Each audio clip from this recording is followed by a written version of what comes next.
Well, let's do it. Top cut action here in the Midwest Metro. My name is Corin. With me is Verdict, and we've got ourselves a nice little showdown between Iowa State and the Indiana Hoosiers. Somewhere out in the distance, I hold shift is licking his lips, hoping that these Hoosiers can get a dub here tonight. But more importantly, both of these teams come in boasting great records. Hoosiers 6-1, one loss. Still undefeated, though, is Iowa State.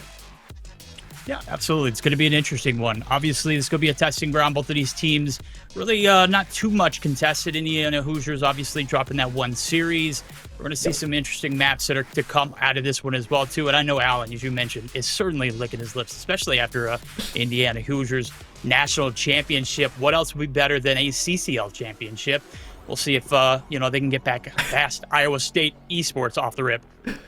You know, you say championship for the Hoosiers, and that is a tall task considering what we just saw within the top 5, inside of the top 25 for the CCL this season, as St. Clair just put a smoke show against Northwood, the second-ranked team, beating the fifth-ranked team. And it was not particularly close. If you missed out on that, you can go back in the VOD, or you can just hear it here. It was a 3-0, and none of the maps really were close. That being said, we'll take a look at the head-to-head for the Hoosiers and Iowa State here, and kind of take a look up and down to see where these teams have been and where they're looking to go forward. It's been a pretty great start for Iowa State, all things considered, as I said, of boasting a 7-0 record. But they've only lost one overload, perfect in the hardpoint and the search and destroy still. Opposite side for Indiana, it has been a little bit more difficult, but that doesn't mean that they still don't have a good matchup against this Iowa State roster. No, I think you're absolutely right. I think it's a fair game. Once we get to the later portion of the split, we're going to start to see who's going to be standing out, who's not. Obviously, that S&D record's going to need a little bit of tweaking here from Indiana. They come in with cool, calm composure, coming off of that map number 1 into the map number 2. As long as they can maintain some kind of consistency, we'll see a little bit of a turn up. But yeah, this head-to-head's looking pretty solid. If you're looking at it from a black and white perspective, you got to be favoring Iowa State, but anything can happen once we get into the action. Yeah, we'll go ahead and take a look at our standings as well here real quick as we keep jumping forward in this match. And just kidding. Actually, I just got word. We don't have the standings at the moment, so we're going to kick it to the maps and modes, and we'll see what these two teams will be doing duel and battle here in this best-of-5 series. Blackheart Hardpoint to start us out in map 1, Raid S&D for map 2, and of course, Iskar Overload will round out our best-of-3 at the beginning, and then as we get ready towards the end of the series, should we need to go the distance, Colossus Hardpoint and Exposure, Search, and Destroy in map 5. I think, at least for right now, my bets are on Iowa State to come out of the gate swinging here in this hard point. They haven't dropped one all year long, but more importantly, their pace of play, at least from what I have seen, has been off the charts, and I think that's going to catch the Hoosiers off guard to start off the series. I think you're absolutely right. If I could just add on to it a little bit, we've already seen one map out of Indiana on Blackheart. It did not come out successful. As a matter of fact, it was an 80-point deficit against Cincinnati Varsity's roster, which, is a tall task in its own, being a top 15 team. Losing that series obviously was huge for Indiana. Right now, it's a bounce back. Get their footing here, this pacing down pack here early on. Obviously, you're looking for success. In this map number 1, it's going to be very hard to find. Maybe brace yourself for a little bit of impact as we get geared up for the Hollywood Hills of California. What I will say, too, on this particular series, Colossus Hardpoint, if we get to a map 4, I think we're going to be in for a banger. I was looking at the map series counts for both teams undefeated on this one, and it seems to be one of the favors for both too. So we're expecting that to be a bloodbath, and I'm expecting this one to get to that point. Yeah, a lot of good teams in the top cut for Midwest Metro. One of the teams that the Hoosiers did lose to, or the only team I should say, was the University of Cincinnati. That was their varsity roster, an 0-3 loss. They played a Blackheart Hardpoint, and that, what you were referring to earlier, 250 to 170. And then that Raid Search and Destroy that came in was a 5-6. So it was a round 11 loss that they had. They went into an overload on Den, and then they lost that series 0-3. But they played a close game against Cincinnati, and I think that boasts well going up against Iowa State here. More importantly, because these three teams, I should say, grouping in Cincinnati's varsity program into that conversation. I really think that is going to be kind of that top battle for what we're going to see out of the Midwest top cut as we keep going forward, or I should say Midwest Metro top cut. But regardless, these are the teams kind of to keep an eye on as we look to push forward. But keeping the conversation just current on Indiana and, of course, Iowa State, we got our Blackheart Hardpoint coming up here in just a moment as we get ready to load on in. If you're watching this here on this beautiful Monday night, we appreciate you for joining along here. We got one more match after this, but again, we'll keep it right here and keep it current as this Blackheart continues to go through. We're expecting Iowa State to come out of the gates pretty hot and heavy, but Indiana, they could surprise us here as they have all season long. The 6-1 start, they're looking good. Yep, pacing's going to be an issue at hand. Obviously, Iowa State going to be very fast and rapid. How will Indiana respond? This is their testing grounds. Obviously, the series has got to start somewhere. This one slipped through the net for Indiana. Let's see if they can make the most of it. If anything, get the guns hot, ready for that map number 2 for Iowa State.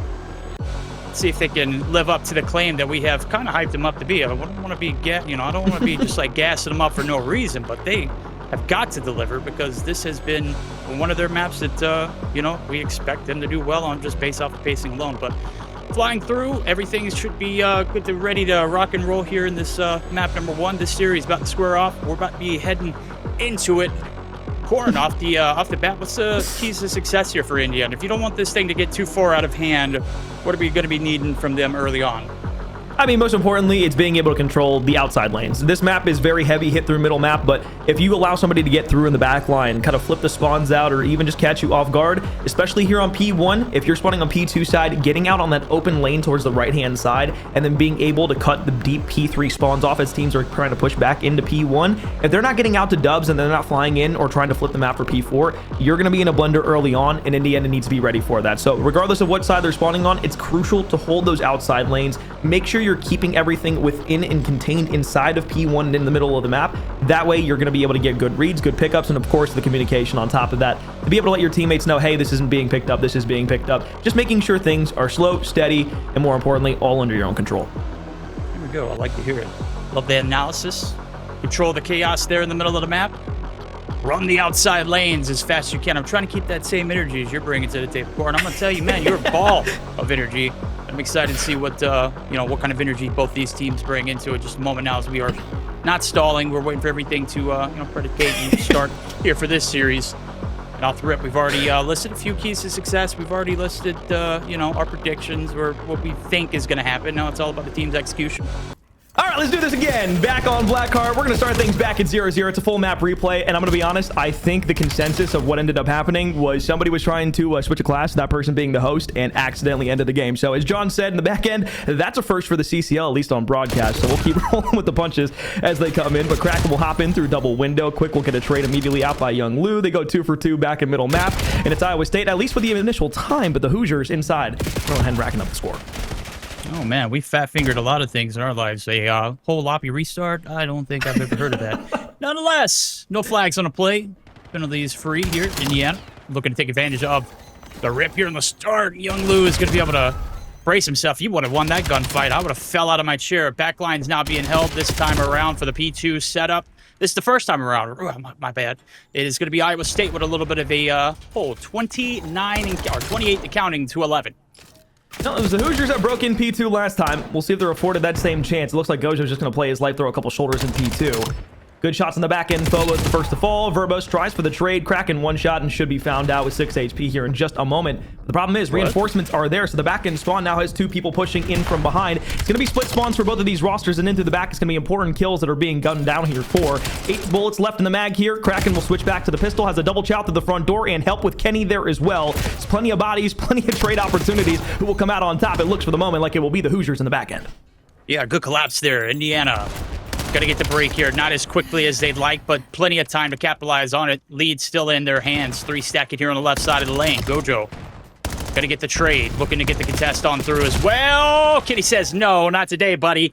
But it is the trade for Verbos, who is going to be able to get inside of the objective, and that should nearly collapse on that scorecard. Iowa State now trying to get a little bit of an extension over here towards this connection to P3, and well, right now they got one player in the back line, and Frenzy, he's gonna have to play his life.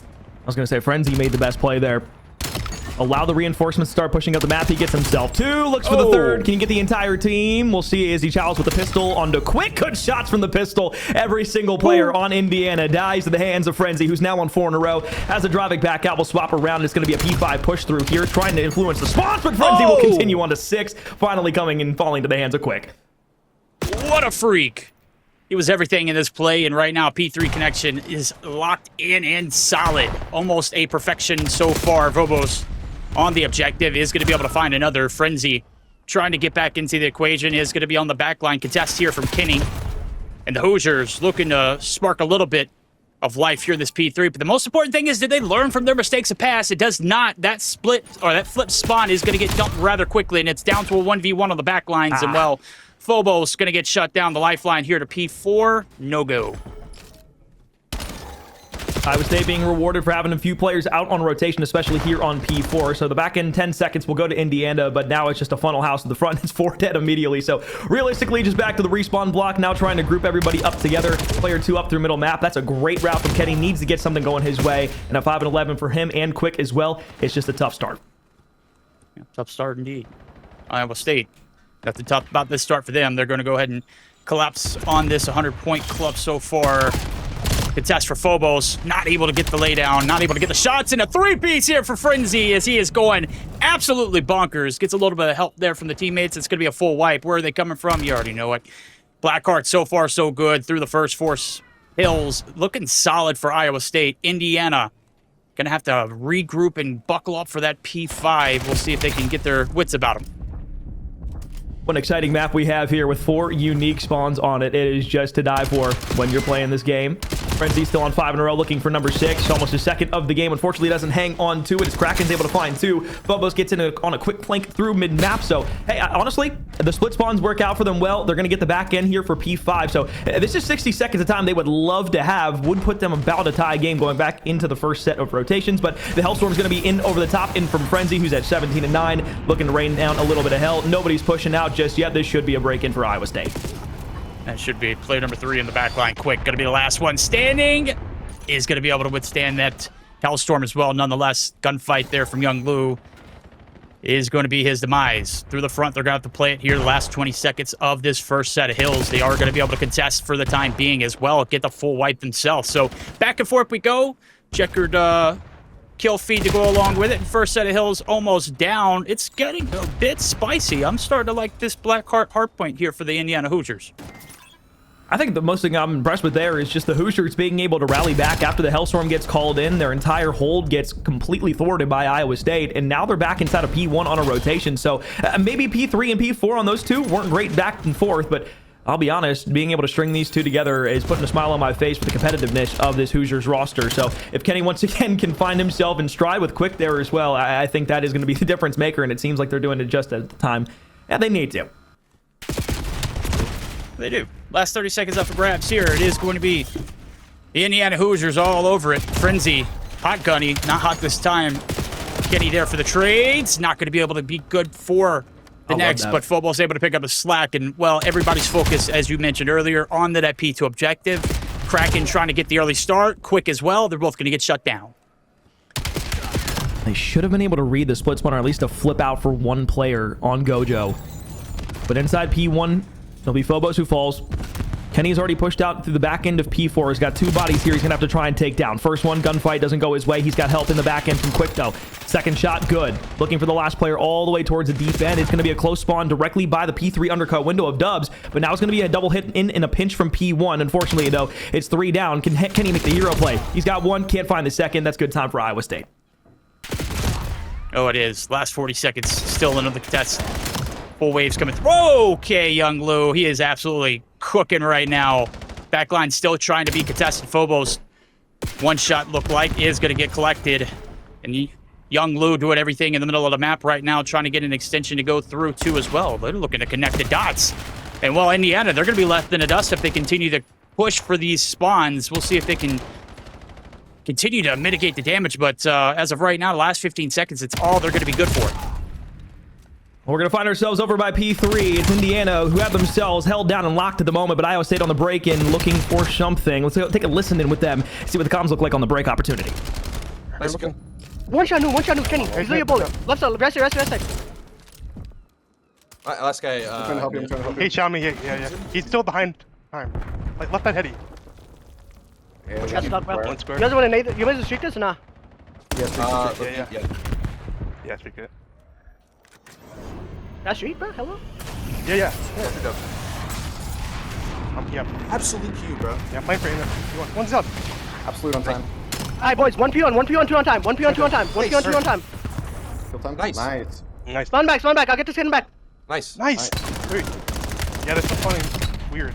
Yeah, I'm swinging new, boys. I'm swinging new. He's a bullet. How am I losing that, bro?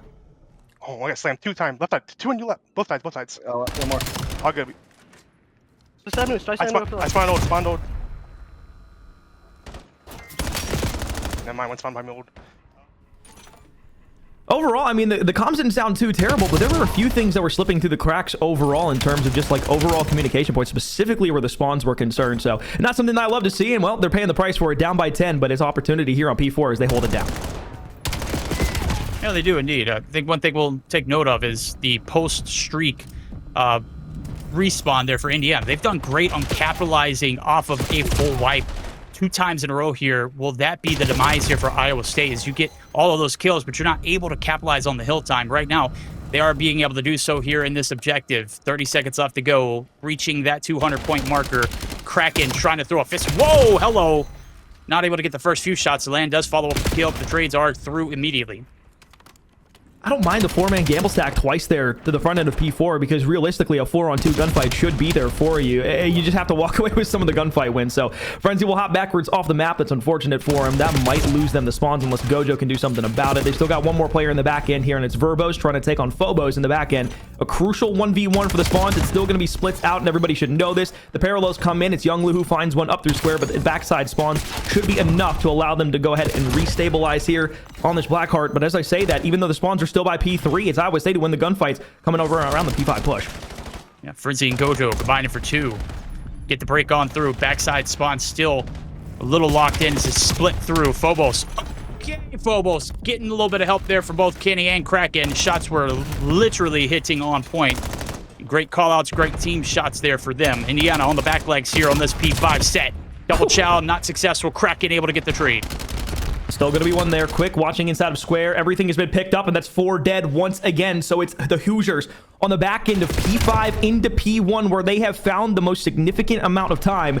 Can they do it once more here on the hole? They've got 2 players still trying to hold on tight here. 10 seconds of back end time is going to go to Iowa State. This is going to be devastating if they can't get back into P1 here. They're going to have basically maybe 1.5 pushes, probably just 1.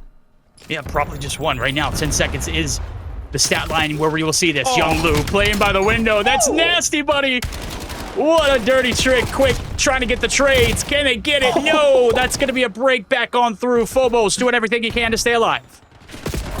Still players in time, though. Phobos looking to the right-hand side. Verbos, unfortunate, though, gets killed by the trophy, and now it's a 3-stack in. One player trying to fly forward. Quick has to find one, but the spawns deep in P3 aren't going to be enough. No time remaining. It's Iowa State who survived the onslaught from the Hoosiers to take map 1. Inseparable. Great opening performance. We were talking about Iowa State coming through with the pacing there for this hardpoint opening Blackheart map. And certainly they delivered. Indiana Hoosiers put their best foot forward. I mean, both times around we saw them, you know, and even in the reset, things were looking pretty solid. As we take a look at the game flow here, where did things go wrong? Well, I mean, it was back and forth affair until we got towards that last set of hills where, you know, P5 was just so devastating. 240 to 212 was that stat line. You only need 10 seconds, and then you had Younglu with that nasty knife play through the window. We'll allow it. I'm just looking here. It's like, you know, that rotation that we talked about in the second set where we saw the P5 to P1 where they gained almost, you know, what, 70, 80 seconds off of that? I mean, that's phenomenal time if you're the Hoosiers. The problem is like, you know, you can only go gradual so long before it needs to be exponential. And at the end of the game, that's where Indiana were just able to take over. It was after we had the listen and stop, and it just seemed like the magic kind of clicked for them once again. And Iowa State took command of P4. They never looked back.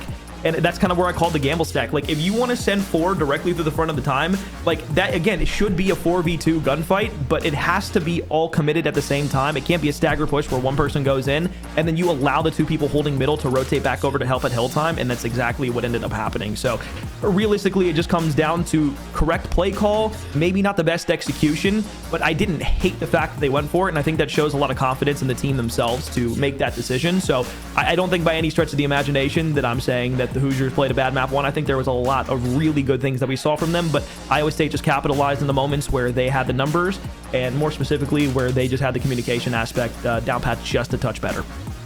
Yeah, touch up on those P4 sites. Obviously, that was their demise, as you mentioned. The commitment there, the confidence, just so brave, so stunning, just not enough to get the job done. Unfortunately, Indiana Hoosiers do get the gunnies hot, though. I do like how close this matchup was off the rip all the way through as we take a look at the post-action report. Well, it ain't no joke. 40 and 26. Frenzy is him with 2 minutes and 8 seconds on the hill time. 20 objective kills. Good God. That man was gunning. I hate looking at like one of the teams being like, ooh, 1834, 2228, because like it doesn't tell the overall story. Yeah. It more times than not is indicative of how the map went, but it's not 100% going to be like, this is why they lost. And I don't think that was the case in this either.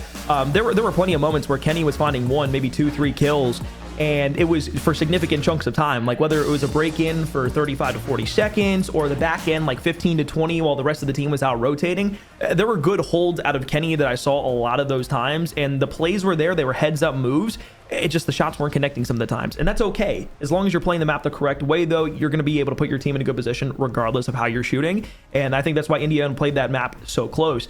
Going into the raid, though, I'm expecting a little bit of a different story. I think Indiana will still come out and play with a reasonable pace, and I think the kind of the play call that I was mentioning at P4, where it was like a 4-stack on it, I think that'll be something that we see a lot here on this raid, specifically because I think they're willing to play that team game together. I just expect Iowa State to be able to spread the map out more and be able to have more confidence in their 1v1 gunfights, opposed to trying to play those team fights, and I think that's going to be the difference in the raid, specifically here in map 2.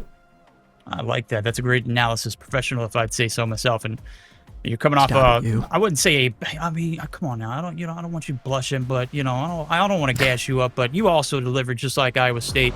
We'll see who delivers here in this raid, search and destroy. We talked about Indiana having the upper hand, particularly just because of their matchup against one of the top 15 opponents in Cincinnati Varsity's roster, where they didn't win the map. It took it to a map or round 11. Ultimately, when you're able to get good reps in against good teams like that, it is able to translate into future games. But enough analysis. Let's just go ahead and hop into the action. Corn, game number 2, 1-0 lead up Iowa State. Are they going to be able to keep it, or will we be tied up after this? Kraken's going to take the route directly into the pillars. Bobo should have information on 1. Semtex deep right, no trophy to hold it back. Isn't going to find anything but great shots onto the sniping player. Over on the white van, though, Young Lou will back Phobos off. So Gojo now just going to keep doing this wall hop over backside laundry. If he connects with 1 here, that might, I don't want to say guarantee lead to 1 of the round losing, but going down 4-3 with bomb across the map, especially when there's full ring control to the defense, that's almost impossible. Could be devastating. We'll see if Gojo is able to land the shots, bring the boomstick. Right now, we're at a standstill. 45 seconds left to go. The Hoosiers looking to make an audible, had a lifeline over towards that B site, and well, Kraken's made his way through to the middle of the map and has just kind of played his life. Quick now trying to capitalize on it. Gojo looking to be the equalizer. Has a great line of sight on towards the back blinds, but the bomb's going to go down nonetheless. It's a far stretch over to the rock, and Gojo actually doesn't see the bomb itself sticking out behind the wall. But he wouldn't have been able to get a shot on it anyways. Kraken peeks for just a moment, but is able to slide back. Throws a shoulder in just the nick of time. Now you look for Quick on the back end. Headshot, tap, and gone. 3 versus 2 on the retake. Now you look to the top window. They still know that Kraken's inside a Tiki. With 45 HP, he jumps in the water, stays alive.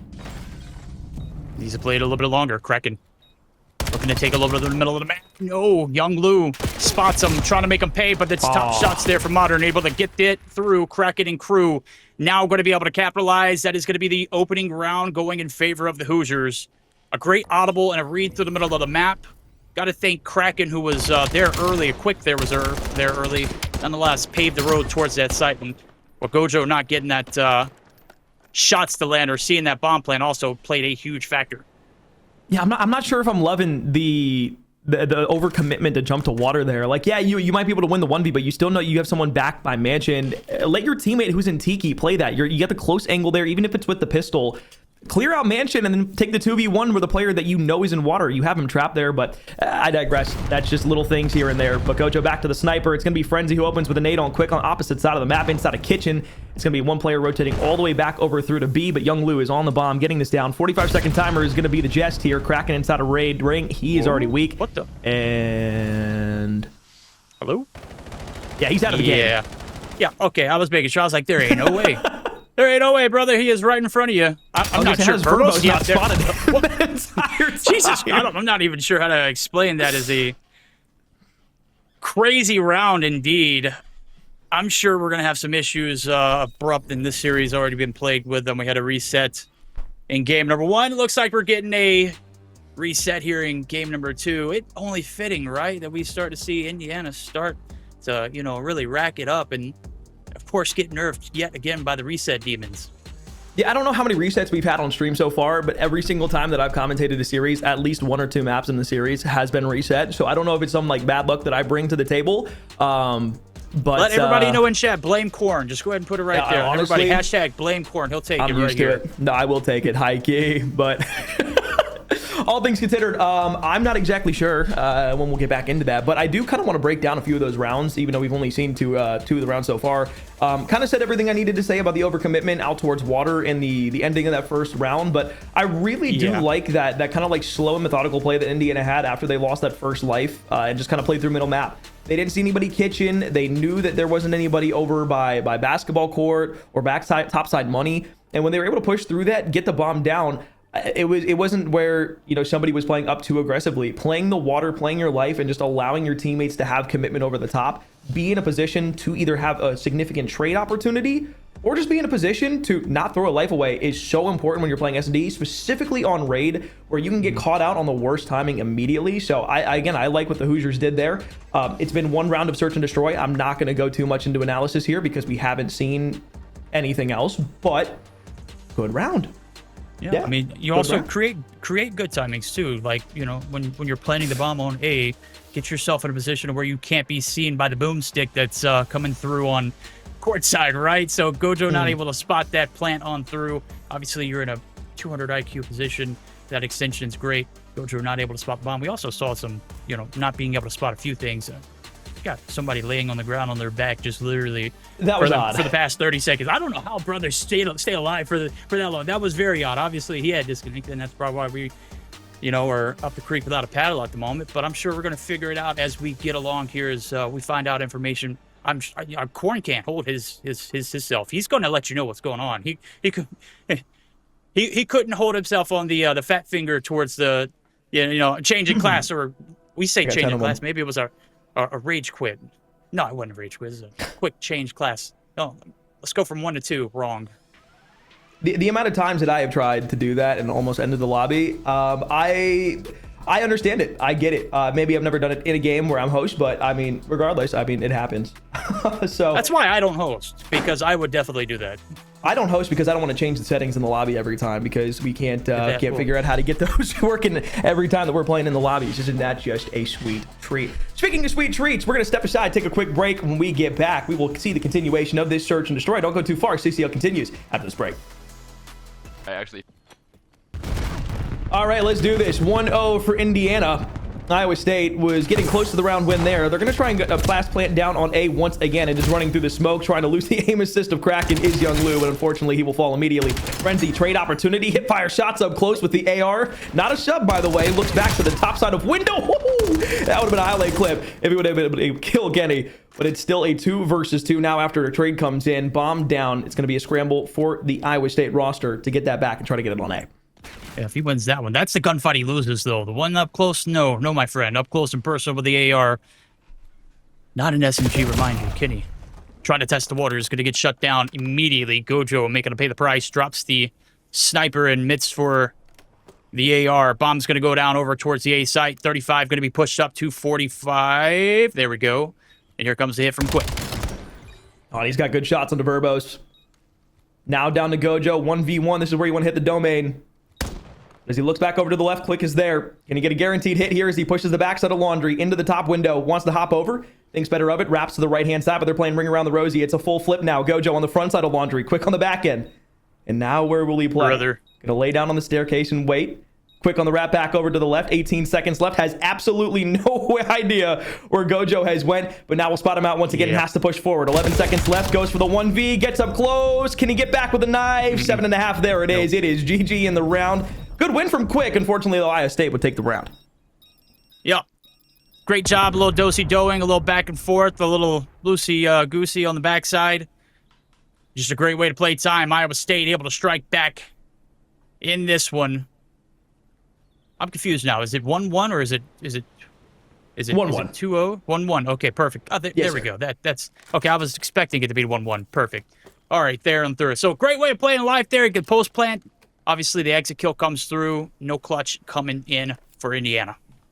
Real quick, shout out to John at the production team for getting us that updated score at the top there, 1-1. Keeping up, looking up there. It will be accurate throughout the entirety of this SND, so you don't have to do any mental gymnastics to try and figure out the score. Gojo once again in the top side of laundry will look for the opening blood. Quick will just throw a shoulder out. They know that two are inside of ring. Is a 2-2 split on the map still? You got Kenny all the way across the map. Not sure if he has the sniper top bedroom. Wouldn't mind if he did just to try and hold that lane, but it's Kraken will fall to the hands of Gojo with a nade that lands directly on his feet. Man advantage for the defense. Perfectly baked. Audible call over here as you lose one. Kraken right onto that ringside. Frenzy playing cut off in the midway. Quick looking to get the bomb plant down. Is going to go ahead and commit Verbose over the top. Nobody peeking money as of right now. Job's been done. Quick's going to stand on site. So 3v4 here for the hold. Oh. Big gunfight on the back line as Phobos able to find one. Frenzy going to be able to capture him on the backside. And that was perfect to play your life in middle. Frenzy with 11 HP survives and wins the gunfight. Now it's down to the sniper. Kenny, 1v3. Shot not going to be able to connect there. You can blame the aim assist not being on the sniper anymore, all you'd like to. But with an 0-3 in the life count, Iowa State will rattle off their second straight round. It was a good retake. Honestly, all things considered, I really like the setup that the Hoosiers had throughout middle map and over to the backside of Mansion. But it's just a game of numbers. It was a battle of attrition, and they lost it. Absolutely. Payoff round there. Iowa State not falling for the same endeavors in round one. Kenny not able to hit the shots there with the snipers there too as well. So hard task to ask. Obviously, the aim assist getting completely nixed out of the equation. Kind of balanced out the sniper rifles. I'm all for it. I love to see it here in COD. It's not COD without snipers. I know a lot of people in chat can agree with that. I'm not sure where you stand out on that, Corn. Look, I'm not one to speak on controversial topics. Wink, wink. If you know me, that's a lie. But regardless, I love the sniper being in, so not going to hate on it. And we'll see it again this round, but we'll start on Frenzy as he pushes directly through the middle of the map. That's what I was talking about. Offense getting mid-map control first. They get all the way up inside a kitchen. Kraken will push forward on a swim route. Knows one might be the top side of bedroom. He's going to be behind one on the staircase. Gets one. Looks to the water side for two. Still a 3 versus 3. Can you hop up and find one? That's just bad timing. And now you leave Quick last alive in a 1v3. Yep. 1v3. Bomb's been planted. First gunfight. A little shaky. Quick. Not going to have to recover. Not a lot of time to make this happen. Courtside up the push. Ooh. Not going to have any kind of cover. That is going to be a third round in the row for Iowa State Esports. And it seems like capitalizing off of the resets has been the name of the game for them as they have continued to be flawless on the opposite end of them. So we'll see if Indiana can get their wits about them after what's looked like 3 bad rounds in a row just strung along. Maybe it's just Iowa State playing it a lot better. I don't even know if I would say it's bad rounds. I like the position that Iowa or Indiana was playing with at the beginning of the round. They just wouldn't win the gunfights. And if you don't win the gunfights, I mean, positioning doesn't really mean jack diddly at that point in time. So now you look to a 2-round deficit after the blazing round one you got out to early on. Won a couple of 1v1s, but they don't end up winning the rounds just because it comes down to timing. And now Young Lou will back all the way off the kitchen as Frenzy still continues to look over this on Laundry. You got Verbose here tag teamed up with him. Great shots at a Phobos. I don't know if Frenzy wanted to hop there, at least for the mantle. But it doesn't pay off. Oh, feet just out to the side. You can't let that happen if you're the bomb planter, because now they know the bomb's down. It's still a 2v3, but you have information. This might be easier for you. Oh, this is a big pickup in the middle of the map, though. We talked about how map control is pivotal. Whew. Young Lou not able to capitalize on anything there. Oh, no. Kraken, okay, free kills off of it. Gojo gonna be out of the equation. Young Lou now at a 1v2. They know exactly where he's at. If he's been counting, shots gonna be fired, not gonna be landing. And well, 28 seconds to go. One player here in red. Oh, Pistol no. out, pocket rocket, baby. Okay, he's coming out gunning. Now he's got the last one Kraken backed up all the way, but he's got 18 seconds. So it's a time crunch. On the white van, gets the shot into the right side. Now has to push his way forward. Has the pistol out, ready for it. Gunfight won by Kraken as he lays down and drops to his backside. Rather submissive in the round, but the domination is there. 2-3. Still round count down for Indiana. Crawling their way back. You know, in Brazilian Jiu-Jitsu, laying on your back is a sign of dominance. So, you know, some cultures see that as, you know, opening it for you to, you know, take the bait. And surely enough, laying on your backside that time paid off and paid dividends. Another round in favor of Indiana. I'd say it's submissive too, but what hell I know. Jack Diddley. I'll just stop. I'm going to quit here. No, I loved 3-2 it. is the I map loved it. count. Indiana trying to strike back. A great, cool, calm, and collective round for themselves. That was good stuff over middle. Matt Verbos doesn't get the shots in, but it's Kenny on the opposite end. Will win the opening engagement on to Gojo. So he'll be sealed up for just a moment. Kenny up top laundry. Young Lou now looking to push his way up forward into top laundry. He has the positioning on the map, and I'd love to see him just back off. I love the smoke usage to get out because he does have the bomb. He's going to lay this down. Does anybody from Indiana look to push this a little bit haphazardly? Answer is no. So 45 seconds is the timer now. Good flank route from Kraken. Gets the spot out on timing on 1. Now at a 2v4. You've got to go ahead and find it, and you are just in terrible spots. Playing around the ring. Last alive is going to be Young Lou, and he's cut down by Phobos on the push. Flawless round for the Hoosiers. So after losing 3 straight, they'll double back with 2 of their own. We're tied up at 3 apiece. There we go. Indiana. Just coming through. No need for Signetti to come into this one. They have found their wits about them after the reset. And finally, we start to see Indiana come back to life here in this search and destroy, striking it even 3-3. Will that be the tide shifting in their favor? In continuation. Oh, no, it's 3-2. Jesus Christ. No, it's 3-3. We're just waiting for that update real quick. All right, there we go. Perfect. I'm about to say, when you said mental gymnastics earlier, I just got, stressed and tired thinking about it. So I'm trying my best not to think. Well, Phobos catches Young Lou not thinking. He was just trying to sprint up Brock, not thinking anybody would be there. And instead, it's paid for it. Submachine gun at distance, by the way. Kenny looks to get the player inside of Tiki. Weak. Frenzy on the spot. Shall not going to be able to stick it. This has been a very quick round so far. Gojo less alive in a 1v2. Gojo. The timing! Oh, could not have been worse for him. Gets caught spotted. That time, very submissive and possibly breedable. Okay. Laying on your back, 2 men coming at you. That's a terrible sight for sore eyes. Sorry. Sorry, comments are crazy. I love it. 4-3. Hoosiers take the lead here in the search and destroy. And his timings have gotten better and better throughout the middle of the map in those opening engagements. They have been slipping through the cracks. Young Lou, again, just got caught sprinting for the first blood of that last round. You don't want to see that happen again if you are an Iowa State fan. Phobos just hopping over the back end wall. Gojo gives him a little shots to ring out, lay some suppressive fire down, but quick, unfortunate, has to swap to the pistol because he runs out of ammo with the AR, and Frenzy's able to capitalize on it. So, first blood finally will retaliate from Iowa State, this time on the offensive side. They've got full mid-map clearance, but it is a 3-star spread out for the rest of the Indiana Hoosiers. They've got a triangle formation, but it's getting broken down as Kenny falls. Big opening engagement. You mentioned it. Getting to that mid-map is huge, especially when you're trying to take up a lot of space. Kraken can't hit the shots. Follow it. Finally comes through. Gojo going to be taken down. 2v4 Endeavor now down to a 2v3 post-plant. 36 seconds on the clock. Post-plant setup looking pretty solid as the B-side hit pans out successfully. Kraken and crew now trying to get something cracking here. They're going to have to make moves. Yeah, but the problem is you've got 2 players up their middle map. So to your point, the post-plant setup is going to be very difficult to break back from. Up on 5 in a row. Little run and jog. As Kraken looks at top money, nobody's peeking anything. Playing the backside of water. That's great timing. If you can find it from Young Lou, should find the shots in the back on the second, and absolutely does. So although it's a double back from the Hoosiers, Iowa State will make this once again a tied game at 4-4. We're getting dangerously close to the territory that the Hoosiers lost this raid, search, and destroy against Cincinnati varsity. Great bounce back here for Iowa State. Indiana Hoosiers can't get so close to victory. You've touched too high in the sky. Got to figure it out here now as things getting tied up, as you mentioned. They lost this map against Cincinnati varsity squad, and I mean, obviously a top 10 team at their own regards. This squad here, Iowa State, looking pretty solid through the first 2 maps. Let's see if they can get the job done, make the comeback here in the search and destroy. Or deny the comeback. I'm sorry. Oh, whoa! Okay. All right. I thought Kraken got the worst timing. Turned around, had a few shots of love. But it's still a first blood off the table in Frenzy. Once again, bad timing.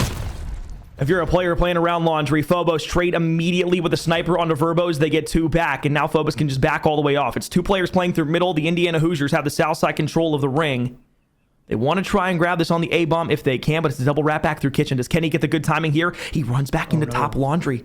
Now the sniper's going to push this out in the back lane with the pistol out. First gunfight there. They want to hop out the window in the front. Hopefully so. Right side challenge isn't good enough. Iowa State get the best timing ever. And why are we challenged? Top laundry with the pistol there. when we got to get the bomb down. That's crazy.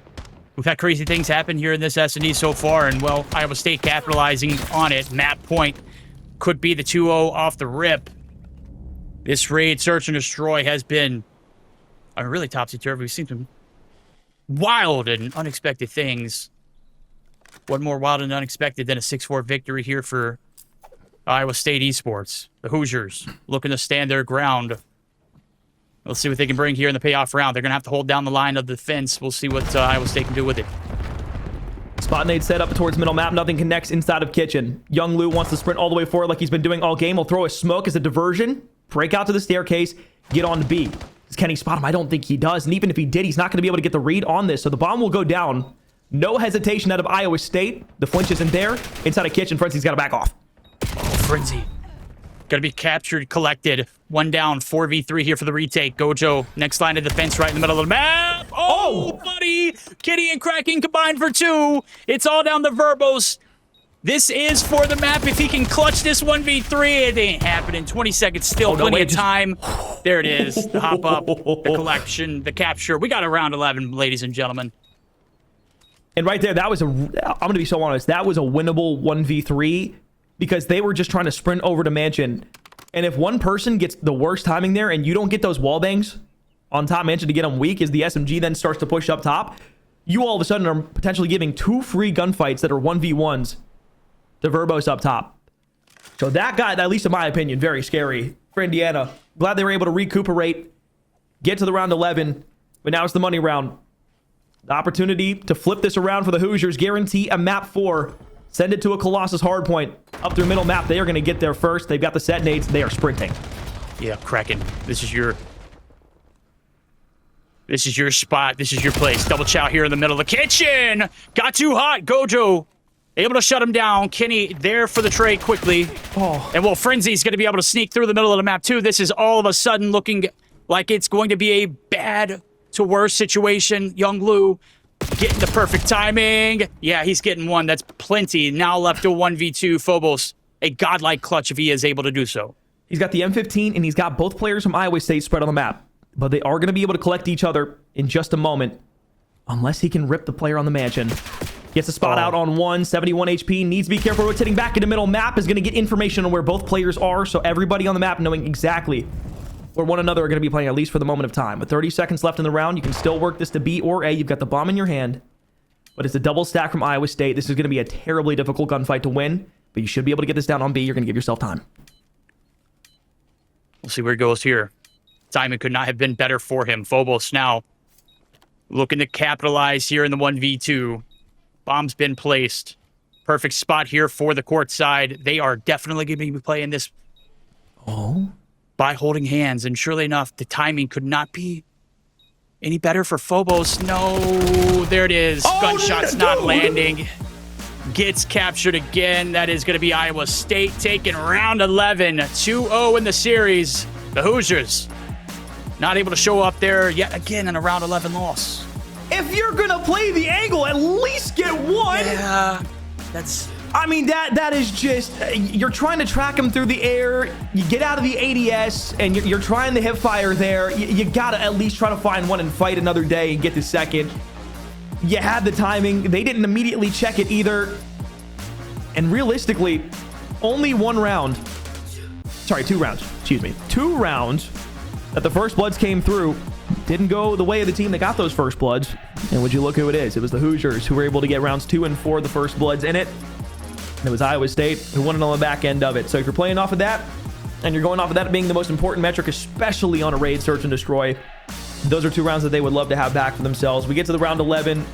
Just a couple of odd positionings from the Hoosiers, especially on the offense there. If you're going to push forward and you're going to commit 4 stack throughout middle map and over towards B, it was just really strange to me to see them put themselves in positions after those opening engagements where it was just 1v1 gunfights instead of playing the numbers. That's what Iowa State did better in the round 11, and that's why they were successful. There it is. Good breakdown. Can't even add anything to it.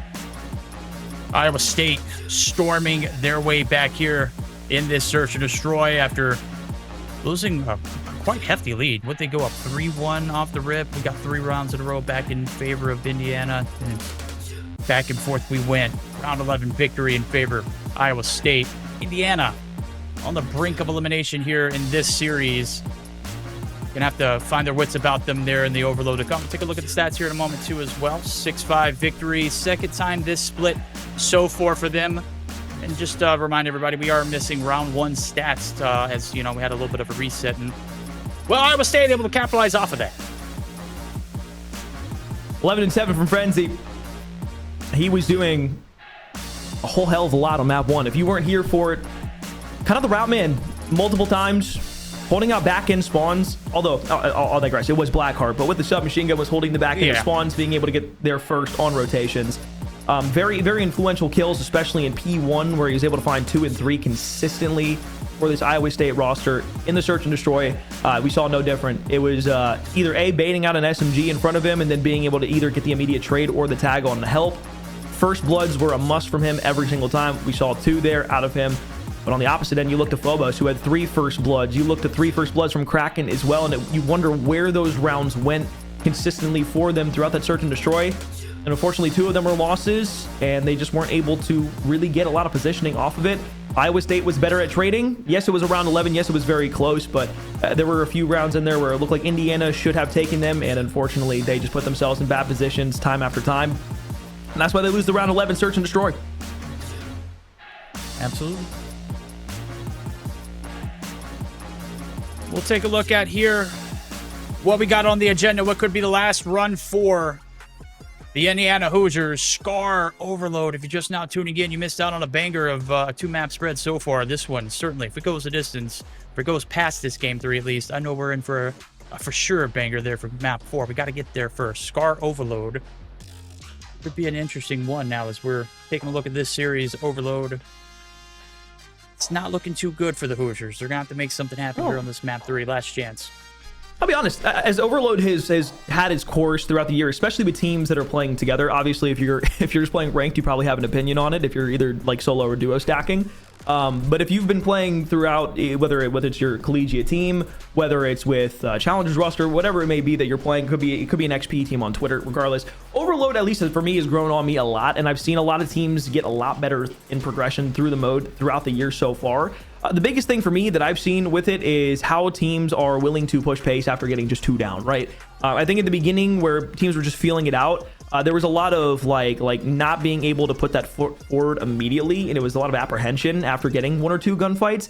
But this game rewards the push to the opposite side of the map and getting somebody out to then disrupt your spawns. And once you know where the secondary spawn is going to be, opposed to like specifically on Scar, let's just talk about back green, right? That deep right spawn, that's going to be the primary spawn. The secondary spawn over on red side, once you're able to differentiate those two, if you get somebody in top green, you're blocking that out, and then you can communicate to the rest of the team, hey, they're going to be spawning over by red side, be ready for it. That's where you can really start to push the map, and that works on either side of the spawn, regardless of what it is. You're going to have that secondary deep spawn. As long as you're taking care of that when somebody's pushed up, that's going to be how you have a very successful Overload. And I think Indiana are going to be able to hopefully put themselves in a good position to at least capitalize on that. After maps 1 and 2, again, I don't look at this and say, man, this has been a really bad series for Indiana. They really got to step it up here in map 3. It just comes down to a couple of timings and being able to win gunfights. That's it. And I'm not too worried about it. I felt personally attacked there with that. That's basically what I was just going to say. It's like they have had very bad map 1 and number 2. You caught me on my BS. I appreciate that. No, nonetheless, what I will say too is just add a little bit more context to this. Not only are we seeing a round 11 yet again loss going in favor of the opposite team there for Indiana Hoosiers. This will actually be the first time that we get to see them this split on Scar Overload. So what we're looking at is hanging in the balance of this series is your first go at it. I hope you've done your homework. I hope you got your scrims down and packed. This is where this series is ultimately going to be determined. The gunnies are hot. There's no excuses. Everything's off the table. Scar Overload is going to be the deciding factor. We'll get that lovely game number 4, which I'm so desperately begging for. I'll tell you one thing. Iowa State does not want to see a map 4. They want to clean things up and sweep house here with a 3-0 over the Hoosiers, and I'll tell you why. It's very, very simple. They are at the top of the Midwest Metro top cut right now, and they would like to stay there.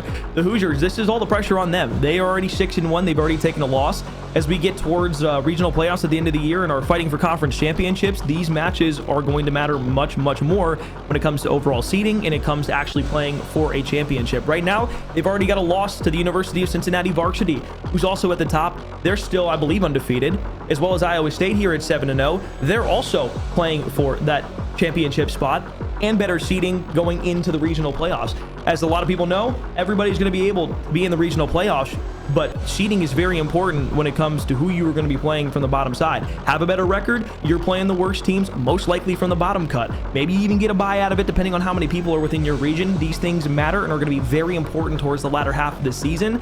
Indiana, this is a pressure-filled moment. This is where they need to be able to show that they have a little bit of grit and they can bounce back in the series. I don't know if I've seen enough of that so far. Again, I'm not saying that this has been a bad series for them by any stretch. I just haven't been able to see them have the ability to get over the hump towards the end of a game when it matters. That's where Iowa State's been shining.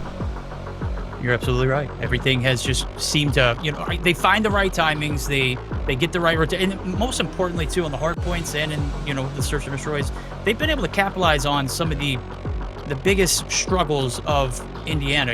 P4, for example, in Blackheart, it was just plundered by Iowa State. The search and destroy, that last round, you get the 2v1 situation. You're not selling a search and destroy round that could have gone in favor of Indiana. And fortunate for them, they have found themselves in a 2-0 pickle. We'll see, be able to dig themselves out of the trenches and out of it altogether. The overload is where it's going to have to start.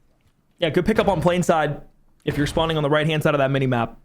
You don't want to get the early flank to white wall. You get players pushed up in through red. Now you have everybody on Indiana kind of tweaking about where you are. Verbose inside of market will look for one. They're going to have those deep right spawns by green. A little bit closer now as Frenzy looks to push up. Knows another one is up top. Should have help through middle map to be able to push the aggression forward and get the issue going. You know that one's top red. You take care of that player. This is where you grab it and you start to push up. And they were a little slow on it, and this is going to be something that comes back to bite them, I believe. Yep. Yippee going to be collected. Young Lou and crew looking to be the tip of the spear. Looking to get the quick points onto the board. Stuns out. Yep. It's going to get shut down. That is just going to be overpowering. Gojo, last man standing alive on this side of the map. No, we got still one player in Frenzy who has made his way through. Phobos able to find one through as well. So just trying to be an extension over towards and a pestering towards the backside of the spawn. Not necessarily going to pay off as of right now. Yeah, that was exactly it. Frenzy. They got 2, 3 down. Were able to push the aggression forward. But instead of being able to get into the spawn, they just kind of sit there and wait, and that allowed Indiana to come off with respawn. Obviously, they're going to be able to get that second wave and finally score their first point, but I digress. It's still going to be something that I'm looking at. Now it's the issue on the opposite end. You've got the bomb spawning on plain side. You can start running this over left. Kraken gets the read on player inside of mid-map. You don't get the timing on the read, and now it's one player left alive that you have to go for, but it doesn't matter. It's a flying push from Indiana, and that is how you play overload right there. That's how you get a good score in. Yeah, that's exactly what you were talking about, the map manipulation. You get them and then secondary spawns on the backside. You control it. You run the ball right on towards the score. Frenzy now trying to pick up slack now as things getting heated here in this overload. Big shallow on through opener. Kenny going to be able to get the trade. No harm, no foul. I do not mind the wrap back to middle map here in market. If you are the bomb carrier, because now you're going to get the opportunity, even if they're spawning deep green, to kind of play this wherever you'd like to. You're going to get the reinforcements that are going to come out of blue. All it comes down to now at this point is if you're Frenzy pushed up into green spawn, you need to get lost, find maybe 1 or 2 kills, allow the team to recollect that bomb, move it forward, and then you should be sitting pretty for a score. Sitting pretty is the score? No, Gojo. Oh, he flew too close to the sun. He's going to get clipped. Quick going to be traded on out too. Now the map control has been sold since the last score. Indiana trying to get their wits about him. Frenzy. He's just been hot all series. He can do basically whatever he wants. He has been an absolute monster. As we're trying to get back towards that B site. The MP still collected here by Indiana is going to get picked up yet again by Iowa. I mean, they had spread the map out perfectly there. Indiana were so closely contested in the back end spawn. I didn't expect 3 people to be sitting on red staircase. I feel like that might have been a misplay, at least for the time.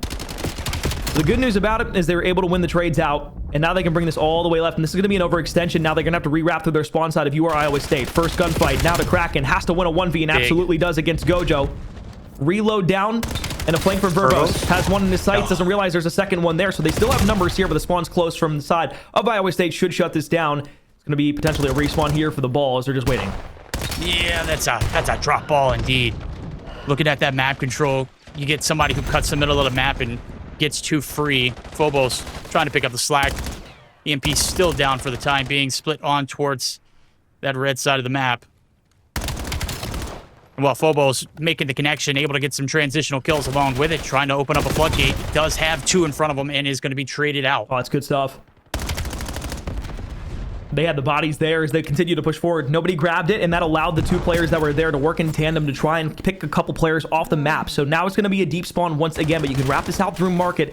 You got the EMP on P1. If you can get top green control here, it might be a score a day. They got 2 on the wrap pack. They can flip this B immediately. We'll see if they can flip it. Frenzy, able to get the trade. No. Gojo and Blue going to be I love that. Gone untraded, but the middle of the map, Kenny able to find one. Frenzy, able to get the trade. Progress now going to be halted. It is going to be Indiana who's going to be able to capitalize on a few kills and perhaps a mishap. Now they're going to be able to push the spawn once again. It's going to be an overextension through the spawn. Young Lu is going to need to win a 1v here, and as Quick turns the corner, doesn't realize that 2 Iowa State players are directly in front of him. And now Kraken inside of Mill gets the 1v, and they don't recognize it. They don't expect it, but it's a drop down up top, and Phobos there for the help. 2 points on the board for the Hoosiers. They get the last second score on Iowa State and give themselves the lead at the half. Oh, the body block. I thought for sure he was going to be able to deny him, but Phobos able to help his teammate out. The capture comes through in perfect timing. This was everything. This was the first score that Iowa State gets. It's on the back of Kraken going massive. 18-12 is his stat line for the time being. A big 1v3 situation. Of course, he follows it up with the pistol. It's an absolute pocket rocket. And Iowa State down here in this overload, but we're going to get a flip. And I mean, we've talked about, you know, maps being favorable. Obviously, Indiana had the favorable side off the rip. They were only able to capitalize on 2 points. Let's see if Iowa State can make this comeback. Deep nade will come in. 1 player pushed to the plane side. Somehow Lou gets up middle for free. Whoever was top Lou just doesn't get a good read on P1, but it's an immediate double stack trade, and it's 3 down. Now all 4. This is where you have to grab it. You just got to sprint forward. Kraken needs to find at least 1 here. You cannot let them get through the shortcut under green to find anything here as you're pushing this forward. It's a team kill, and another one comes through. It's the objective. Capped all the way in. Hoosiers immediately get 4 down. They run it through. Frenzy responds, but it's too late. It's too late. Scores come through. Indiana striking it while the pot is hot. Jesus Christ. Let's go ahead and hop in the comms and see how things are landing here for Indiana Hoosiers. Yo, Frenzy, come up. I'm still alright, I'm still alright, I'm still alright. Yo, okay, one more P3. He's going mid-cut right now with the ball. Last one ball. Take space, where we gotta go. I'm low-key going up right, I'm going up right. Yo, mid-cut. Yo, 2P2, 3. Where'd you? They're pushing up, P1. I'm stunning, One dead. Got the ball, guys. Nice ball. One more ball. Good shit, boys. Let's I'm go left. getting a left, I'm getting a left. Yeah. Ready. I have pinch. Just keep going. Top here, one shot. Top red, one shot. There's two. One more top red. Okay. All right, comms hot there. Indiana taking complete advantage of the situation at hand. Iowa State just seemed to have no answer back as we're taking a few 1v gunfights that are one too many. Nonetheless, Frenzy trying to get the trade on through is going to be able to get the guns hot. That's going to be the second half. Indiana, I mentioned it in the listen-in. We might have had a lag-out situation. I think that is the case there for one of the players out of Indiana's roster. I'm not quite sure who it was. Maybe it was Kraken. Yeah, he was sidestepping in the spawn. I watched him spawn up, and I saw him just going like that. Yeah. So, yeah, I watched him crab walk off the map, and that'll end it there. So, this has been a series of unfortunate events for the Hoosiers and for everybody else involved. A lot of connection issues, and the ending of map 1, it has not been kind to... well, I guess all of us, including the players. So I believe that second half will get replayed out. I'm not exactly sure from where or when. think the last time we had this on stream, they went and got the scoreline back to where it was for the second half. So I'm not sure if we're going to see that again. We'll find out. But regardless, we're going to step aside. We'll take a break once again. And when we come back, hopefully we'll see the ending of the overload. Oh, welcome back to court. We have a rule explainer coming in right now. I was going to throw a gavel down, but I don't really have a gavel. So we are back inside of court right now. As you see at the top here, let me see, how do I point to this right here? Right here, 2-1, Indiana State, or Iowa State, excuse me, lose map 3 in what is a technical rule assessment. And what that means is they were the host of map 3, and after a score had already happened, even though there was a disconnect at the end of the game, that shouldn't have been a reason for the game to end. So the Indiana Hoosiers were awarded a map 3 win. We go to a Colossus map 4, where we will see Indiana Hoosiers continue their reign forward. It was a close map 1 and 2 that they fell short of. In the map 3, they come back. Iowa State didn't look all that good in the overload. So now we go back to a hard point where they look good, at least in map 1. Another close map of Colossus. Can the Hoosiers overcome, well, what appears to be their biggest bane at the moment and finally get themselves a proper win to force a map 5? Yeah, this would be the first time that they've gotten a reset, or was supposed to get a reset, or, you know, and it favored them. So good for you, Hoosiers. Let's roll. When you're thinking about the rule set, just think about it. It's easy. When in doubt, play it out. That's simple. You know, don't. I saw you look and make direct eye contact as soon as I said that, and I was like, what is he? At any rate, when in doubt, play it out. You know, and that's the case here as we get geared up for Colossus Hardpoint. This is the map that I had been building up so much anticipation for. And we got to a control scar, and then we get the graces of this game 4. This is going to be a banger. This is going to be a classic. We're not even going to do a fly through. We're going to hop right into the action. Game 4 brought to you by the overload win for Indiana Hoosiers. Let's see if they can capitalize off of that here for this map. I love that opening look. You send 3 statue side, 1 out P3, you get space underneath in the tunnel, and then are able to fully collapse from statue with a 4-man head. That, high key, might be one of the best things that I've seen in the CCL this year when it comes to an opening breakoff on Colossus. However, although there may be problems, it is a slip through on P2. The Hoosiers, they've got double inside of blue. Frenzy's playing super deep. Younglu doesn't spot anything out and needs to go ahead and push back the P1. First one there. Second, a drop shot in from Quick. So it's a 2-1 trade that goes their way. They'll get full 3. And now they're desperately going to be playing back over by blue. They are graced with a spot close behind Ticket. That was nuts. That was nuts. That is absolutely massive, especially how quick things can change. You get the graces of a good side spawn. 22-3 is the scoreline as we get geared up for it. Saddled up for new is Iowa State. Get the graces of a good side spawn. Frenzy and crew now trying to reap the benefits of it in the middle of the map. Big gunfight won there by Kraken. Was able to get the hop up and is able to get ghosted. They are able to win some gunfights on the back line. And what could be a full break within 20 seconds would be massive for Indiana. Yeah, you like that backside pressure. As they're able to break in, they hold the front side of P2 and now can look to statues. They got a double man playing it. And a great P1 gunfight there, won by Kenny. Phobos is just going to tag along for a little bit of fun as well. Gojo trying to stay alive, but it's a side door challenge. One slips into the back. It is Young Lu. There's 3 go down once again. It's Kraken and Quick. And Verbos would be the final domino to fall. Last 15 going to be grabbed for free. Indiana on the graces of a great break through the middle of the map there. Plenty of time to capitalize on it. They are running things right now. Corn, things looking solidly. We'll see what P3 has in store now as Kenny's trying to get the middle of the map locked in as well. Looks like it is going to be a firm hold off the rip. Blue, the only player here to contest, is going to get instantly dealt with. Gesundheit.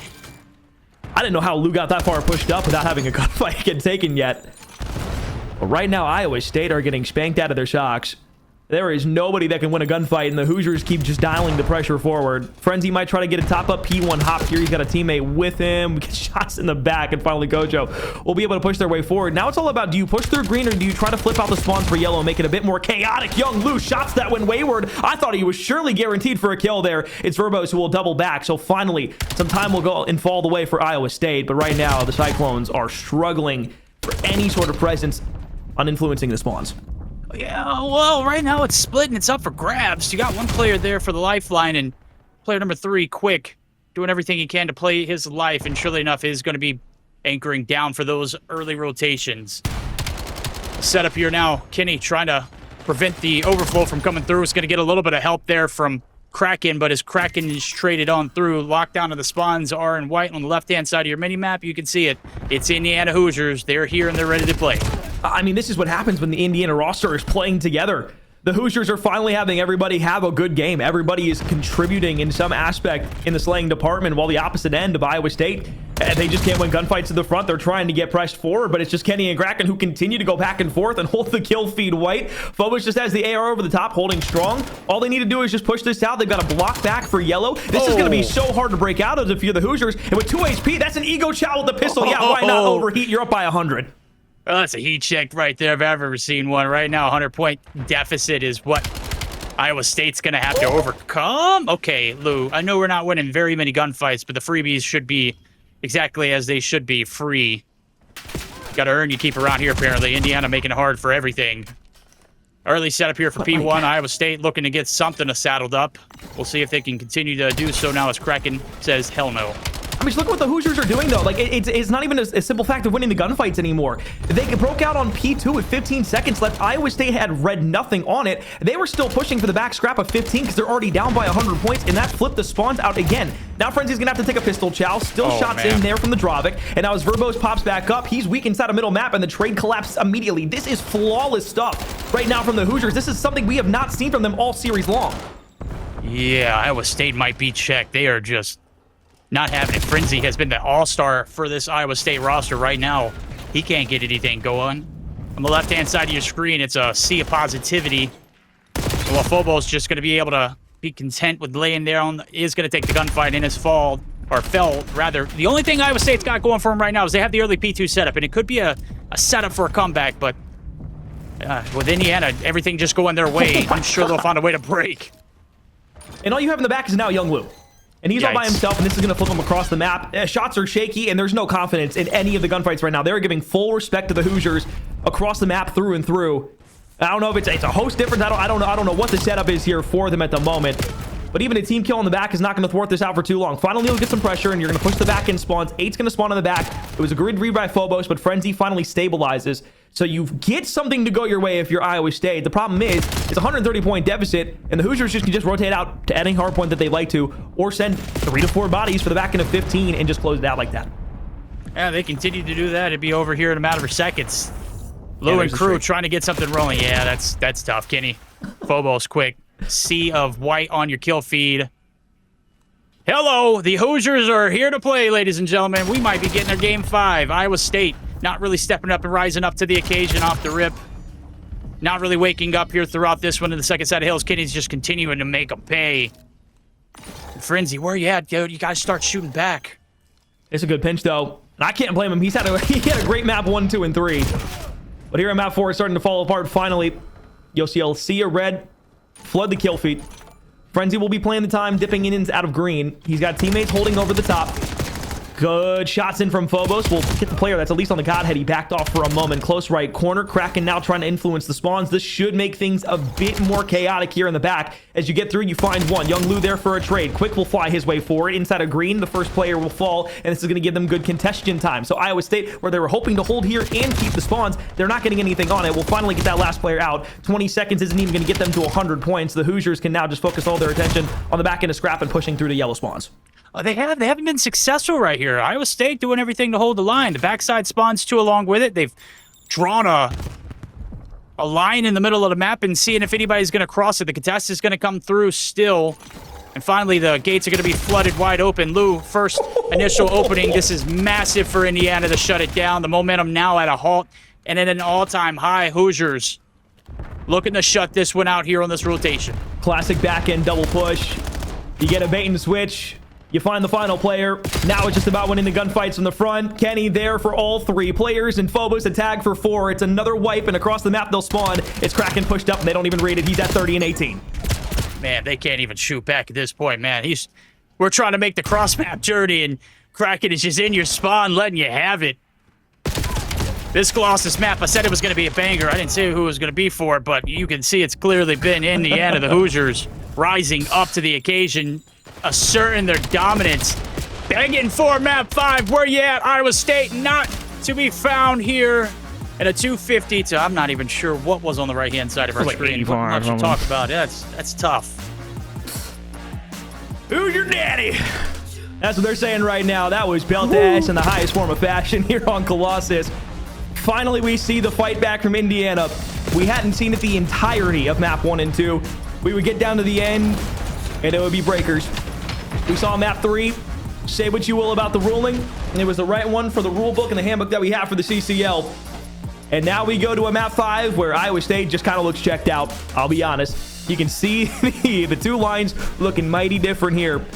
First rotation, a total of 42 points. The second rotation, 38, 250 to 80. That is a clinical 100-point club here from the Hoosiers. We have, again, not seen that out of this roster at all. I, quite frankly, thought it was going to be another very close game all the way down to the end.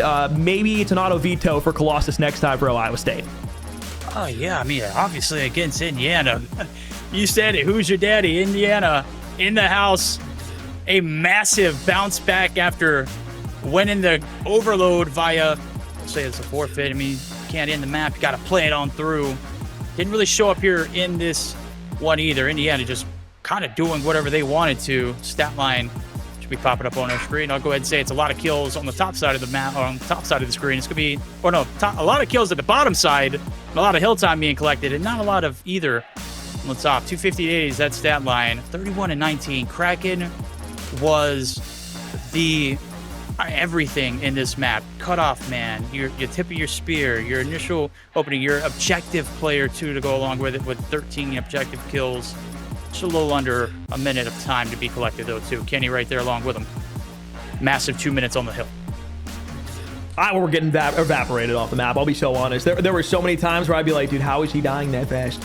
That's not to say anything about how the Hoosiers played that map. That was great, but their guns were shooting and they were hitting pretty much every bullet that was coming out. That was, again, just really phenomenal stuff out of them. Loving to see every aspect of that. But now as we push forward into a map 5, the search and destroy. Iowa State, again, still undefeated, 7-0. This is the first time that they have lost a hard point all year throughout the CCL season of 2026. It's their second overload loss, something that they're going to definitely have to work on. You could even just see from the way that they were playing the mini-map, the apprehension to really commit to one side of the map was something that bothered them in the overload. That's something they're going to need to go back to the drawing board. And now going into exposure, momentum at an all-time low in this series. You're staring down the barrel of a loaded gun. It's a first search and destroy loss and your first series loss. How is the response now for Iowa State being put in the first Game 5 situation that they've been in? Not only that, but a reverse sweep. This is where adversity strikes. The Hoosiers, again, have full momentum right now. All the pressure on Iowa State for upset alert. You mentioned it earlier, too, before we got into the score overload. You said Iowa State needs to shut it down here. We can't see them take this to the Colossus. You can't see it go to the round, or map number 5, rather. And what I will say about this exposure, search, and destroy, this is actually going to be the first time we see them on this split as well, too. So Indiana able to stay alive on their first time Scar overload. Their first time here for exposure, search, and destroy for both these squads. The toss-up. And I'll be honest, you look at the exposure hardpoint ban, and I don't want to say that necessarily ties into S&D and how confident you are in the mode, but usually if you're willing to ban a map for a hardpoint, you're not as confident going into an S&D or an overload on that same map. So maybe out of Iowa State, you look at this exposure and say, you know, we just got to kind of stick to it. The first raid that we saw, there was a lot of pressure that they sent towards middle map. They were very quick on getting these pushes. I expect to see a vibrant hit over on the B site on their first offense. I wouldn't be shocked if we saw just a 4-stack on it and they tried to completely take over by force the backside after the P2 push through on tank when they get to that B zone. But again, there's a lot of different things that go there. And once again, we're going to sit on this screen for just a bit of time because guess what? LOL, the lobby restarted again. So you're going to hear us yap for just a little bit, but I promise this Game 5 is going to be something special. Whether it's Indiana, who take down an undefeated roster in Iowa State and move one rung up on the ladder inside of the Midwest Metro top cut, or if it's Iowa State, who hold keen on the pressure, prevent the push from the Hoosiers, and are able to stop the reverse sweep in its tracks. Either way, the storyline is going to be fun. One team could stay undefeated. One team could take down a Titan. Could take down a Titan. That's a jam-packed statement. Is that going to be the case here? As we're taking a look at it, you mentioned the implication of this matchup. Who's going to be on the top side of what is going to be a regional playoff that you definitely want to be on. You want to find yourselves against an opponent that you might be able to take advantage of. Right now, who's going to take the first initial opening advantage? As we see Lou and crew off the bat trying to take the middle of the map. And off the initial break on towards the site, nobody has seemed to collect anything. Get a D plus thumb check, though. So long as cut out, Frenzy just gets to the back into the staircase and away from the explosion in the nick of time. Quick will lay down, but you have to look for the player coming in through the P2. Cut Gojo opens the first blood. That's going to be quick out by Dirt. AS&D is now fully cleared out. It's 3 versus 3 as Verbos now looking to push his way into long. What a wrap here. Lou able to capitalize on the back end. A has been completely cleared out. The last 2 players, they have no idea. Phobos trying to make the wrap. Able to get a freebie. Down to a 2v2. Lou going to be able to opt to plant this bomb. Phobos able to find one, making it an even 2v2 now. No. But it's not able to get the shots there to land on what could have been a free kill. Oh, but Kraken.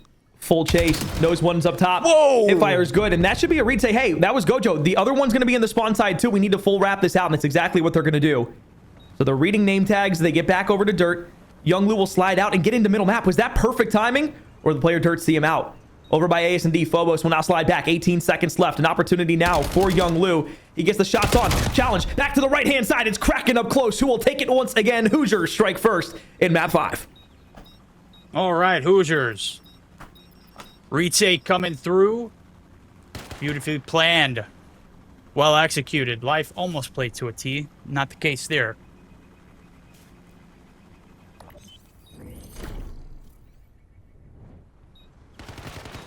Take a look at this one more time. And this is kind of how it felt in the hardpoint map 4, right? It was like, okay, well, Kraken is just flying around the map, and it doesn't seem like anybody can kill him. You know, the same thing could be said there. Pretty much every single bullet that comes out of that drop, it is connecting right now, regardless of what gun he has in hand. He is playing this to a T. 3-0 to start out for him. 3 in that first round. Phobos can double it up with 1 and a great read on the wrap back. Now on an offense, looks like they're going to go out on the B side. It's only going to be 1 player playing it long at the moment. If they try to send this fast, they might be able to get Verbos on a timing. And he's at 45 HP already, hit with a double nade. Kraken pushing inner. This is going to be a tough one to win if you're Verbos. And once again, the map is just being commanded at the moment by the Hoosiers. Oh, perfect timing there for the smoke as well. Phobos able to find another 2. Lou, Gojo, last alive here in the 2v4 retake. Bomb's been planted. 40 seconds and that thing goes boom. King! Whoa! 1 shot in a dream. Able to win the gunny. Gojo now in a 1v3. It ain't happening. 2 rounds in a row. Hoosiers rolling through Iowa State. And that's as simple as it gets right there. That was what I was talking about that I wanted to see Iowa State do on their first offense. Instead, the Hoosiers do it. You send 4 over to B. You take full top solar control. You get the first player that's playing on the contest there. You probably have at least 2 players up through middle map, so you know you're going to have numbers on the site. As long as you can get up close, not get caught out by utility on the wrap back from the opposition on the defense, you're probably going to get the bomb down, and most likely that should be a round win. Iowa State now fighting from the back foot. 0-2 down. We saw them in this situation where they were able to win 3 straight at the beginning of that raid. We're going to need to see some of that bravado once again here. Yep, the same raid. We've been talking about that. It's only so much you can recreate the monster there. We played it for the past 15 years. This one, we're playing a lot differently and very, yeah, oh man. A trick out of the playbook here from Iowa State, looking to make a quick hit over towards the B side. Shots not landing correctly. Kraken, though, still able to hit the shots and finds first blood. I can't believe Lou was able to get the bomb down there. I thought he got terrible timing. Crazy. Phobos on a hop-up, knows one's out back right. Should be able to call that out to the teammates, but instead Gojo wins the 1v, and now it's a 2 versus 2. As Kraken is able to find the trade. Good shots in from Phobos. 80 HP, and the last player remaining was Young Lou on the outside, backed by the P2 tank. No match for the Hoosiers right now. Kraken on 7 in a row, and I believe he's got the Hellstorm to go along with it because he's not over at the bomb right now. So streak on the table at the end of round 3 for the Hoosiers. Iowa State. It feels like they're at the bottom of the well right now without a rope. Yeah, it's like we haven't really seen them come alive since the overload. And even, I mean, let's just be real. Even in the overload, it didn't look great. Why did they not give him the defuse there? I'm sorry to break that off. I don't know why they didn't give him the defuse to get the streak there. Yeah, I mean, I thought he had already gotten it. Surely enough, he hadn't. I don't know what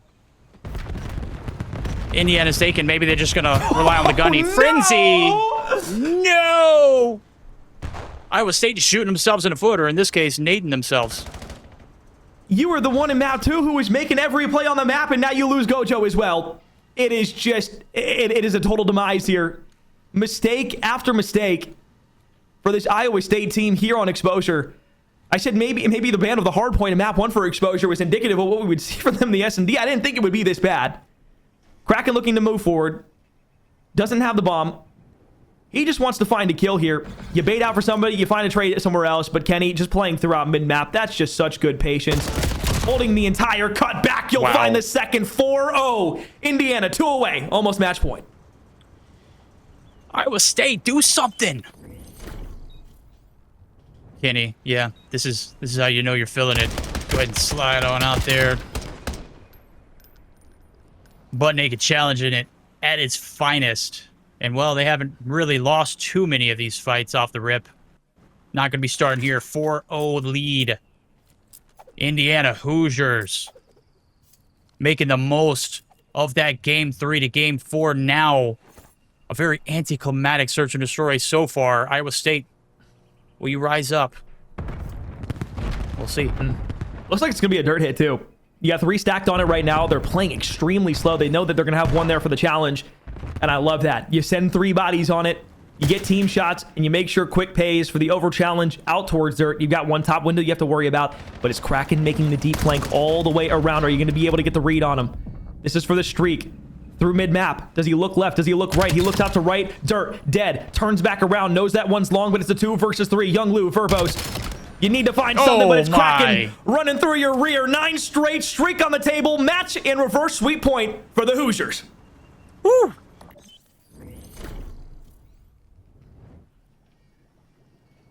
Iowa State. What are we doing here? I mean, Indiana just running the map so confidently. It's really hard to find anything outside of a first blood and able to capitalize on it. But it's just like anywhere they turn, Indiana's there and they have an answer for it. This map, massive. And Kraken has gotten, I mean, real dirty on it, man. 9 in a row, just doing you nasty. Could be the last round here of this series. Match point at hand. Kraken, gunny shot, run it right through the middle of the map. He can't lose. First gunfight almost rips the second for the undefeated search and destroy. He won't have it anymore, but Young Lou, a great timing up through long. We'll spot at least 1 out to the top side of P3, but they should get the call on the wrap back. Somehow doesn't get it. Now is able to get on the staircase. Second one up top in P3. Kenny wins it 2 versus 2.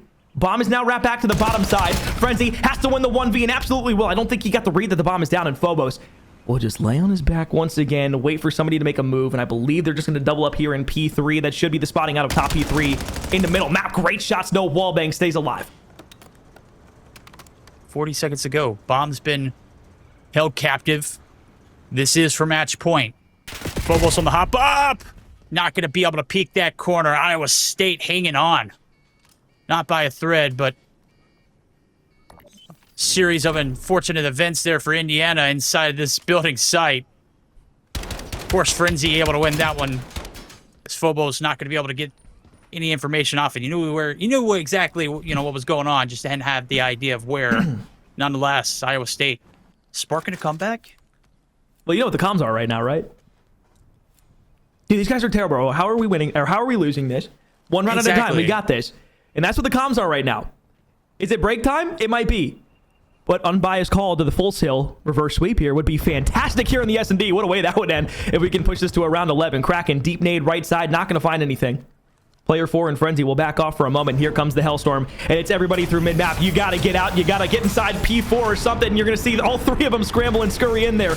Player up through middle, going to try and get into P3. Does the call-out come through? And it absolutely should. You can see player 6 and Kenny playing the backside, looking for the player that wants to push through. But I love this play from Frenzy. Instead of going up through top P3, you get lost inside a Zig, and now you can recoup. But do you read it in the backside spawn if you're Kenny? Oh, buddy, Kenny does. Kenny doesn't lose. Frenzy trying to make a hell of a wrap. Loved the idea, couldn't execute. Down the 3. And with 40 seconds left to go, they've cleared out a little bit of the site there on towards this A, but Kenny up here at the top, he's a sentry gun. He's not moving. Forced to reload, forced to take another fight. Not able to get the shots to land. Lose Elusive trying to get the bomb plant down. Does. Oh, no. 45 seconds on the clock. If you're Verbos, you have to stay alive there. You have to read the dirt wrap that's coming through. Young Lou will just hop up, and now it's left alive, all down to Satoru Gojo. 1 versus 4. If there's any man that can do it, it would be him. But he's got to take the challenge in long. It's a double challenge back from Kraken. Body shots to go on top. Why not? Reverse sweep all the way to the end. A 6-1 dominant performance. Maps 4 and 5 not close. Call it Michael Irvin. That's belt to ass. Woo! Jesus, Kraken. Absolutely cracked their skulls there. 11-1 for the man himself. The body shots to go along with it. I felt it. You felt it. We know what happened. It was a meltdown. Exposure. Exposing Iowa State Esports here in this Search and Destroy. Hoosiers coming out on top. And I ain't even mad at that. We're not even going to have stats. Wasn't anything to talk about. 6-1 is the final. 3-2 reverse sweep. Brooms were kept out. 3-0 what? Not happening today, Corn. Yeah, dude, shout out to Kraken real quick. Hold on. Like, high key, that was one of the best takeover performances I have seen, not just in the Search and Destroy, but in the hard point as well. For him to just pull that after maps 1, 2, and 3.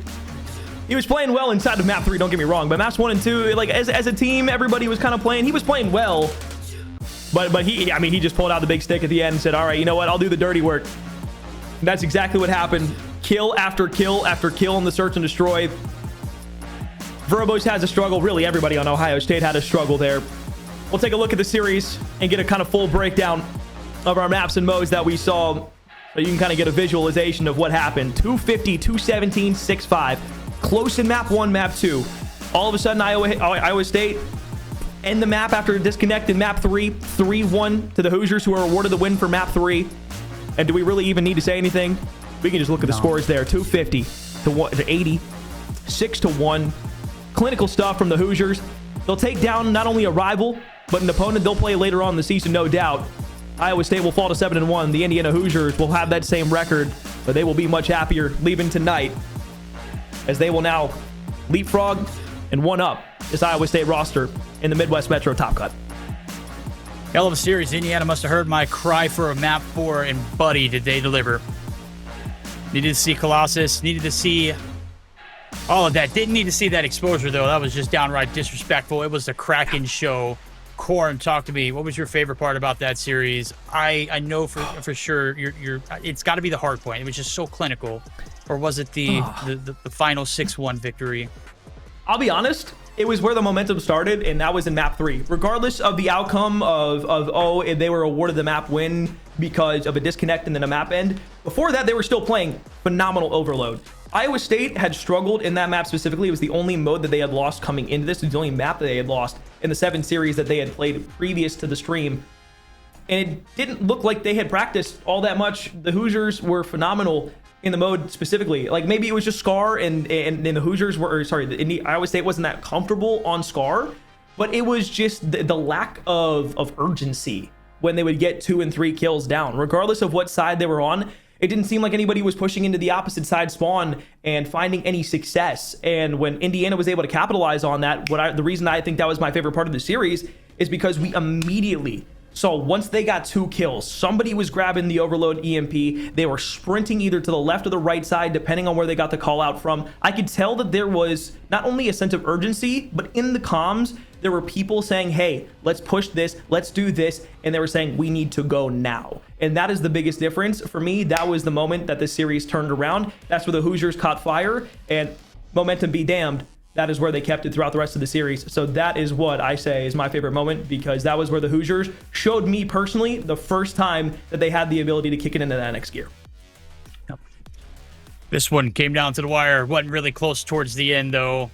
No. Game 5, Indiana Hoosiers rocking and rolling. That's going to conclude our second series of the night. Corn, we still got one more up on deck as ICC Pirates and the Wichita State Shockers are going to be up on deck. You're going to have a double dosing of Corn and I, so don't go anywhere, ladies and gentlemen. We'll be right back after this short break.